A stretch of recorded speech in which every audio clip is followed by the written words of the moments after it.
യാ അയ്യുഹല്ലദീന ആമനൂ, അല്ലയോ സത്യവിശ്വാസികളെ, വിശ്വാസികളെ എന്ന് വിളിച്ചു പറഞ്ഞാൽ ഒന്നുകിൽ നല്ല ഒരു ഗൗരവമായ വസിയത്തായിരിക്കും, അല്ലെങ്കിൽ ഒരു തെറ്റ് നിങ്ങൾ ചെയ്യരുത് എന്ന് പറയാനായിരിക്കും. ഇവിടെ പറഞ്ഞത് തൂബൂ ഇലല്ലാഹ്, നിങ്ങൾ അല്ലാഹുവിലേക്ക് നന്നായി തൗബ ചെയ്യണം, പശ്ചാത്തപിക്കണം.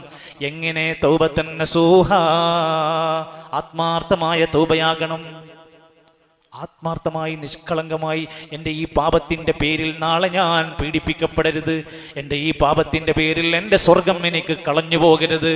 അങ്ങനെ ഒരാൾ ചിന്തിച്ച് പശ്ചാത്തപിച്ച് തെറ്റുന്ന മടങ്ങിയാൽ, ഇല്ലാമൻ താബ, ആരെങ്കിലും പശ്ചാത്തപിച്ചാൽ, വ ആമന, ഈമാൻ നന്നാക്കിയാൽ, വ അമില അമലൻ സാലിഹ, എന്നിട്ട് പിന്നീട് നല്ല ഒരുപാട് സൽക്കർമ്മങ്ങൾ ചെയ്താൽ, ഫൗലായിക യുബദ്ദിലുല്ലാഹു സയ്യിആതിഹിം ഹസനാത്ത്, അവന്റെ തിന്മകളെ പോലും അല്ലാഹു നന്മകളാക്കി മാറ്റിക്കൊടുക്കും.